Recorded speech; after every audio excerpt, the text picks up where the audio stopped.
পড়াশোনার কি খরচা আপনারা তো জানেন। আর ফসল একদমই ভালো হচ্ছে না, প্রত্যেক বছর ফসল নষ্ট হয়ে যাচ্ছে, বৃষ্টির জন্যে পোকায় নষ্ট করে দিচ্ছে।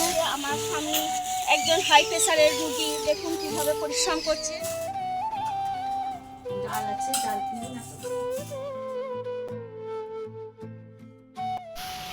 হ্যালো বন্ধুরা, আজকে ভিডিও দেখুন। আজকে আমাদের খামারে গোলা দিচ্ছি সবাই মিলে। আমার স্বামী আছে আর একজন আছে, আমি শুধু আছি, কারণ আমরা সাধারণ মধ্যবিত্ত ঘরের বউ। আমার স্বামী চাষ করে, সামান্য চাষের ওপরই নির্ভর। আমার 2 মেয়ে 1 ছেলে। এখনকার দিনে পড়াশোনার কি খরচা আপনারা তো জানেন। আর ফসল একদমই ভালো হচ্ছে না, প্রত্যেক বছর ফসল নষ্ট হয়ে যাচ্ছে, বৃষ্টির জন্যে পোকায় নষ্ট করে দিচ্ছে। সামান্য টাকার উপর আমাদের কীভাবে সংসার চালাতে হয়। বন্ধুরা, আমাদের এখানে খামারে আমরা সবাই গোলা দিচ্ছি, কাজ চলছে। আমার স্বামী একজন হাই প্রেশারের রুগী, দেখুন কীভাবে পরিশ্রম করছে। সবাই মিলে কাজ করছি। আমার স্বামীকে যথেষ্ট পরিশ্রম করতে হয়, কারণ হাই প্রেশার নিয়েও তাকে কাজ করতে হয়। 2টো করে ওষুধ খায় প্রেশারের। কেউ দ্বিতীয় কোনো ব্যক্তিই নেই যে কোনো সাহায্য করবে, তবু আমরা যতটা পারি সাহায্য করি, ওনার সঙ্গে কাজকর্ম করি, কারণ এত প্রেশার নিয়ে কাজ করে। তো কী করবে, 2 মেয়ে 1 ছেলে, সংসার চালাতে হয়। এখনকার বাজারে কীরকম জিনিসের দাম, সেই তুলনায় ধানের দামও নেই। আর যে তুলনায় সব জিনিসের দাম বেড়েছে, ধরুন চাষ করতে গেলে সার, চাপান, লেবারের, সেই জিনিস কিন্তু টাকাটা আমাদের ওঠে না। সবটাই সারা বছরই লস হয়, কিন্তু কি করবে বলুন, জমি থেকেই তো আমাদের সংসার চলে। তাই সেই রকমভাবেই আমাদের কাজকর্ম সংসার চালাতে হয়। বন্ধুরা দেখুন, এই যে সোনাদা আছে গোলা দেওয়ার জন্যে, আমার স্বামীও আছে, আমরাও আছি, সবাই মিলে যথেষ্ট কষ্ট করি, দিয়ে আমাদের সংসারটা চলে। আসুন বন্ধুরা, এবার আমরা গোলা দিই, তারপর শেষ হলে দেখুন সবটাই হয়ে গেছে, আর এইটুকুন হয়ে গেছে, দিয়ে বাড়ি চলে যাব। তারপর আজকে সামান্য যা হবে তাই আমরা খাবো, কারণ আমার ছেলেমেয়েরা খাওয়া নিয়ে কোনো বিচার করে না। যা হয়, যেদিন মাছ হলেও খায়, আবার আলু ভাতে ভাত দিলেও খায় ছেলেমেয়েরা, কোনো অসুবিধা নয়। আমি এখানটা একটু গোলাটা দিয়ে দিই, দিয়ে বাড়ির ভেতরে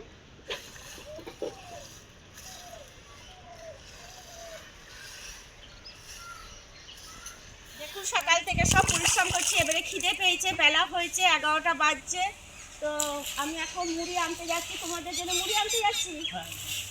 আমার স্বামী আনতে বলছে, আমি মুড়ি আনতে যাচ্ছি বাড়ির ভেতরে। যাই, আসুন আমার সঙ্গে।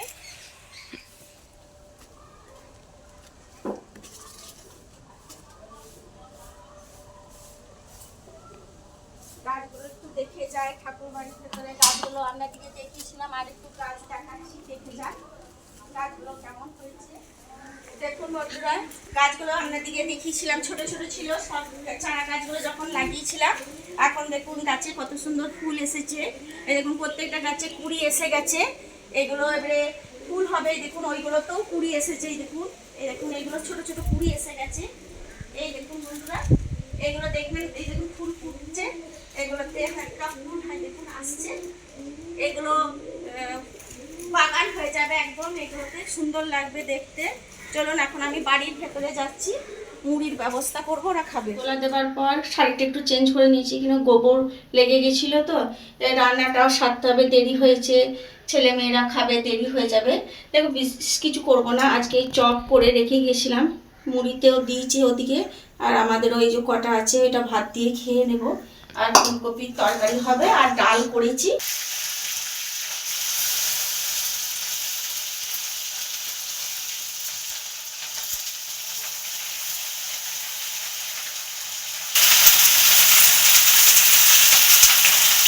দেখুন বন্ধুরা, আমার ফুলকপি আলু ভাজতে দিয়েছি, আর ডালটা সকালে করেছিলাম, চপটা একটু করেছিলাম, কারণ আমাদের সোনাদা কাজ করছে, আমরাও কাজ করছিলাম, কিছু খেতে হবে, বেলা হয়েছে, তাই মুড়ি দেওয়ার জন্য চপটা করেছিলাম। আর কিছু চপ বেঁচেছে, আপনাদেরকে দেখালাম, ওইটা আমরা বাড়িতে ভাত দিয়ে খেয়ে নেব। আর ডাল করে রেখে দিয়েছিলাম, ফুলকপি ডাল করবো, আর একটু চপ চিনি করবো, এটাই আজকে রান্না হবে। এই দিন আমরা আজকে ভাত খাবো, যেদিন যেমন হয়, যেদিন যেমন ভগবান যেটাই সেদিন যেমন খায়। সবই তো বললাম আমার স্বামীর ইনকামের ওপর। তো আজকে আমার স্বামীর এতই প্রেশার, 190/80 হয়েছিল, তো হসপিটালে ভর্তিও করতে হয়েছিল।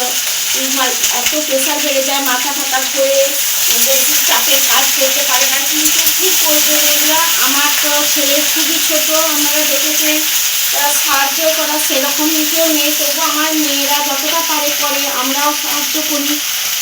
এইভাবেই আমাদের সংসার চলে, আমরা হাসি থাকি, সংসার হচ্ছে আমাদের সুখী ফ্যামিলি, আমরা সবাই মিলেমিশে থাকি, আপনারা দেখেছেন সবাই একসঙ্গে থাকি। আমরা ফুলকপির তরকারি হয়ে গেল, এটা ভাজা হয়েই গেছে, দেখুন এবারে এটা ভাজাটা হয়ে গেলে নামিয়ে দিচ্ছি, দিয়ে আমি পেঁয়াজ, আদা, টমেটো সব পিষে রেখেছি পেঁয়াজ চুলায়, এটা দিয়ে দেবো। দেখুন বন্ধুরা আমার ভাজা হয়ে গেছে ফুলকপি আলু, আমি তুলে দিচ্ছি।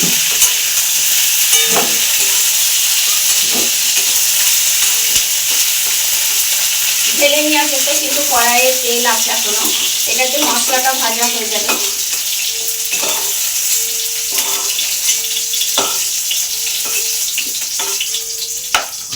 ভাজা হয়ে গেছে, এবারে মশলাটা দিয়ে দিচ্ছি, হালকা একটু জল দিয়ে দিই।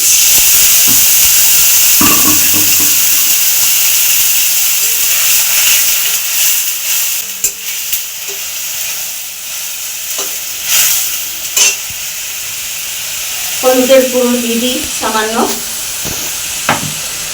লবণ দিয়ে দিচ্ছি,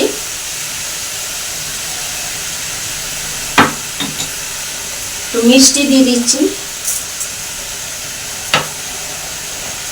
জিরে ধনে গুঁড়ো দিয়ে দেবো,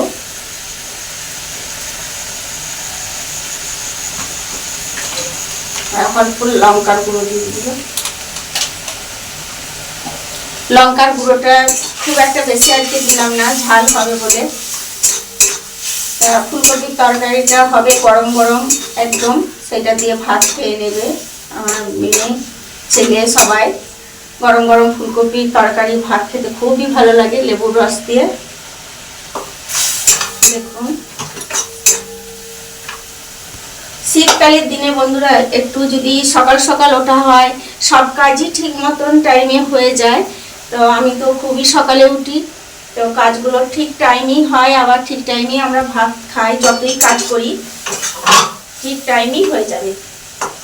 আর এখন ভোরের দিকে প্রচণ্ড ঠান্ডা হাওয়া দিচ্ছে, তো ঠান্ডাও লেগে যায় শীতকালে সকালে, কিন্তু শীতের সকাল খুব ভালোও লাগে। কুয়াশার চারিদিকে খুব সুন্দর একটা প্রাকৃতিক দৃশ্য, খুব ভালো লাগে। আমার প্রতিদিনই ভোরে উঠে দেখতে পাই এই দৃশ্যটা। হয়তো অনেকেই ভোরে আপনারা ওঠেন না, কারণ কাজ না থাকলে কেন উঠবেন, আমাদের যেহেতু কাজ থাকে বলে উঠতে হয়, তো খুব ভালো লাগে। আমার সঙ্গে আমার ছেলেও ওঠে, কারণ ওকে যোগায় যেতে হয় 5টা থেকে, তো ও সকালেই ওঠে। মশলাটা একটু ভালো করে কষতে হবে।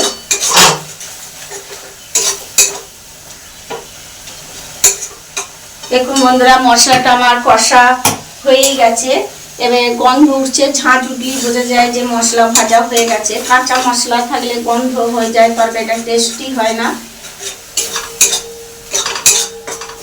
এটা ভাজা আরেকটু ভেজে নিচ্ছি, দিয়ে ফুলকপি আলুটা দিয়ে মশলা একদম ভাজা হয়ে গেছে। গা থেকে কি সুন্দর দেখুন তেল তেল ভাব বের হয়ে গেছে, মশলাটা ভাজা হয়েছে। এবারে ফুলকপি আলু আমি দিয়ে দিলাম, দিয়ে এটা একটু ভেজে নেবো। ফুলকপি আলুটা দিয়ে মশলাটা দিয়ে ভালো করে ভেজে নিচ্ছি। গায়ে যে তেলটা লেগেছিল মশলায় ফুলকপির সঙ্গে লেগে যাবে, ফুলকপি আলুর সঙ্গে ভালো লাগবে। ভাজা হয়ে গেলে তরকারিটা খেতেও ভালো লাগে। এখন শীতকালে বন্ধুরা ফুলকপি, বাঁধাকপি আর পালং শাক, মূলো, বেগুন অনেক সবজি পাওয়া যায়, সিম, এসব খাবারই এখন শীতকালে হয়। প্রত্যেক বাড়িতেই এখন এইসবই রান্না করতে হয়, আর খেতেও ভালো লাগে। দেখুন বন্ধুরা আমার ফুলকপি আলু এতক্ষণ সেদ্ধ হয়ে যাবে, ঢাকাটা খুলে দিলাম। দেখুন হয়েই গেছে, হয়ে গেছে সেদ্ধ। এবার নামিয়ে দিচ্ছি। নামিয়ে দেওয়ার পর আমার বড় মেয়ে খুব খিদে পেয়েছে, ওকে খেতে দেবো। আমি চচ্চড়িটা একটু চাপিয়ে দিই, সেদ্ধ হতে করতে ওকে খেতে দিয়ে দেবো। বেলা হয়েছে, একটু কড়াটা ধুয়ে নিলাম, এরপর চচ্চড়িটা চাপাবো। দেখুন বন্ধুরা কড়াইয়ে তেল দিয়ে দিয়েছি, 5 ফোড়ন একটু দিয়ে দিলাম, একটু তেলটা এসে যায়, দিয়ে এটা দেবো। চচ্চড়ি ভাজবো। একটা শুকনো লঙ্কা নিয়ে আসি, দুটো শুকনো লঙ্কা জিরে দিয়ে দিচ্ছি ফোড়নে।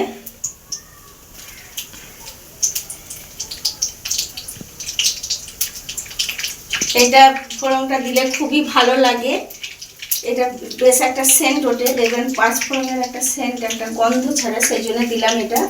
ওইটা না দিলেও চলে, অনেকেই দেয় আবার কেউ দেয় না, আমি একটু দিলাম আজকে এটাতে। দেখুন এগুলো জল দিয়ে রেখেছি, কারণ আলুগুলো কালো কালো কষ হয়ে যায় জলে না থাকলে, তো একটা জল দিয়ে আছে, জলটা ফেলে দিচ্ছি।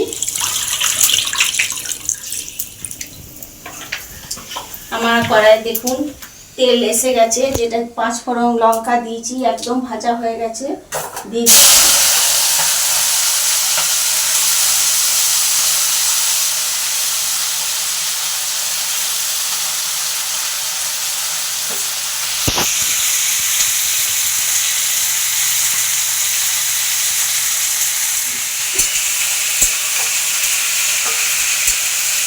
দেখুন বন্ধুরা খুব ঝাল দিতেছে লঙ্কা, শুকনো লঙ্কা কাশিও হচ্ছে ভাজে। এদের খুব ভাজা হোক, দিয়ে আমি টমেটো দেবো, এর মধ্যে সর্ষে বাটাটা আছে, একটু জল দিয়ে রাখি, সর্ষেটা একটু ভাজা হোক বন্ধুরা।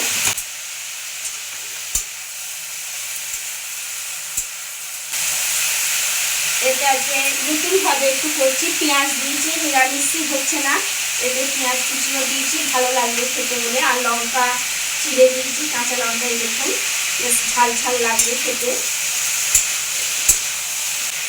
এটা চাপিয়ে দিয়ে আমি খেতে দিয়ে দেবো আমার বড় মেয়েকে। ও অনেকক্ষণ ধরে বলছে মা আমার খুব খিদে পেয়েছে, কারণ আজকে রান্না করতে দেরি হয়ে গেছে, আমরা খাবারে ছিলাম বলে রান্নাটা দেরি হচ্ছে, নাহলে এতক্ষণ ওদের খাওয়া হয়ে যায়।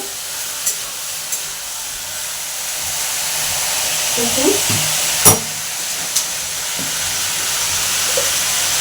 এটা সরষেটা গুঁড়ো করাই আছে মিক্সিতে, একটু জল দিয়ে রাখছি, তাহলে তলায় সর্ষের যে ছালগুলো থাকবে সেগুলো পড়ে যাবে, ওপরে ওই সর্ষের গুঁড়োটা ভেসে থাকবে, ওইটাই দেবো, ছালটা দেবো না, ফেলে দেবো।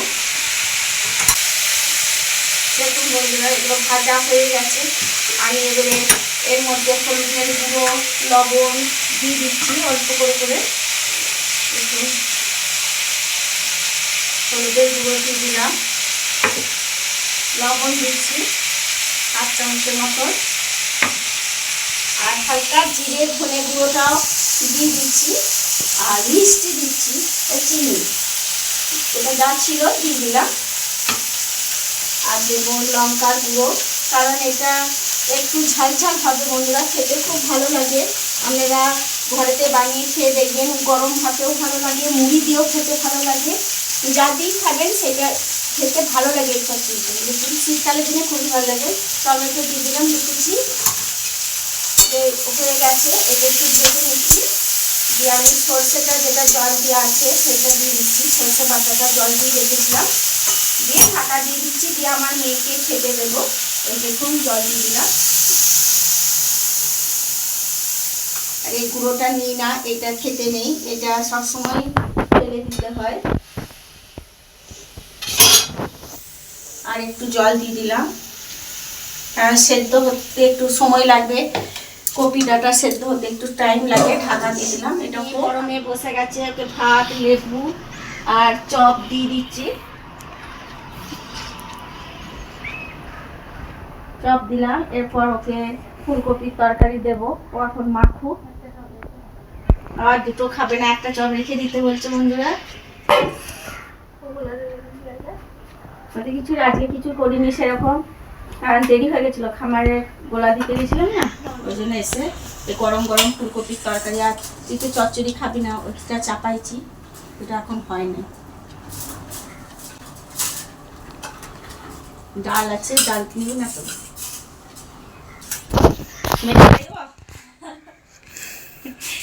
ও তো থাকে না বাড়িতে বন্ধুরা, হোস্টেলে থাকে, এসেছে বাড়িতে, বুঝতেই পারছেন অনেকদিন পর মেয়েরা বাড়িতে এলে ভালোই লাগে মায়েদের, ওই জন্য বললাম এই কথাটা, কারণ ও খেতে পারে না নিজের হাতে তা নয়, ও বড় হয়ে গেছে যথেষ্ট, তবুও মায়েদের কাছে সব ছেলে মেয়েরাই ছোট, তা ও আমার কাছেই ছোট, সেই জন্যই বললাম কথাটা।